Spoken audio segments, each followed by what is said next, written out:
एखादा आयुष्यातून सगळं संपलेला माणूस पुन्हा एकदा उठून उभा राहू शकतो. याचं जिवंत उदाहरण इतर कोणाचं देणार नाही, माझं स्वतःचं. मी शिवशाहीर विजय तनपुरे. मित्रांनो, 2001ला माझं सगळं गेलं, काही राहिलं नाही. 1 रुपया त्या कॉईन बॉक्समध्ये टाकायला सुद्धा नव्हता. सगळं संपलं. पण मी हतबल झालो नाही. एकतर मी अपंग आहे, पण मला अपंग समजत नाही. मग तुमच्यातही कोणी अपंग असतील तर एक लक्षात ठेवा, आपलं गेलंय काय, त्याच्यापेक्षा आपल्याकडे शिल्लक काय आहे ते पहा. मग मी जोमानं कामाला लागलो. वेबसाईट ओपन केली. लोक किंमत देत नव्हते. कार्यक्रम बंद पडले होते. सगळं काही संपलं होतं. मग स्वतःवर खूप काम केलं आणि पुन्हा त्याच्या 10 पट सगळं काही मी पुन्हा उभा राहिलो. आता ज्या घरामध्ये आहे ना, ज्या फ्लॅटमध्ये, तो फ्लॅट घेतला. 35 लाख रुपये त्याची किंमत आहे. 1.5 वर्ष झाले आता घेऊन. पण 11 महिन्यामध्ये त्याचं कर्ज मी फेडलं सगळं. त्याच्यानंतर 2 वर्षापूर्वी एक पोकलेन मशीन घेतलं. 65 लाख रुपये किंमत आहे त्याची.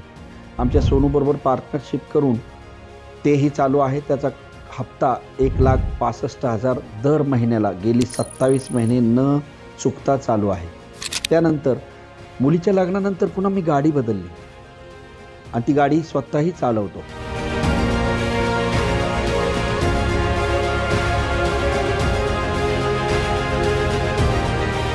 मग तुमच्याही आयुष्यात अशा अडचणी असतील ना? नक्कीच असणार. 7 ऐश्वर्य जे आहेत, यशाचे 7 सिद्धांत आहेत. म्हणजे प्रत्येक जणाला शारीरिक ऐश्वर्य हवं, मानसिक ऐश्वर्य हवं, बौद्धिक ऐश्वर्य हवं, सामाजिक ऐश्वर्य हवं, आध्यात्मिक ऐश्वर्य हवं, भावनिक ऐश्वर्य हवं आणि आर्थिक ऐश्वर्य. म्हणजे सगळ्याच गोष्टी अशा बॅलन्स झाल्या पाहिजे. तुमच्याही आयुष्यामध्ये असं खालीवर होत असणार आहे. जर तुमच्या या अडचणी असतील की मुलांचे स्वप्न पूर्ण करायचं आहे, स्वतःचं करिअर घडवायचं आहे, आईवडिलांची स्वप्न पूर्ण करायची आहेत, पण नुसतं नेहमी चिंता, डिप्रेशन, ताणतणाव, घरामध्ये भांडणं, हेच सगळं चालू आहे. पैसा पुरत नाही. पैसा का पुरत नाही? तर याचं पैशाचं मॅनेजमेंट नाही म्हणून पुरत नाही. या सगळ्या गोष्टी तुम्हाला शिकवल्या जातील.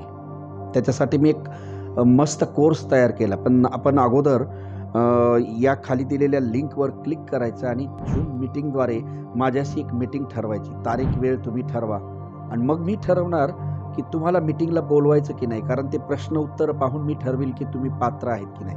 भेटूया झूम मीटिंगमध्ये. धन्यवाद.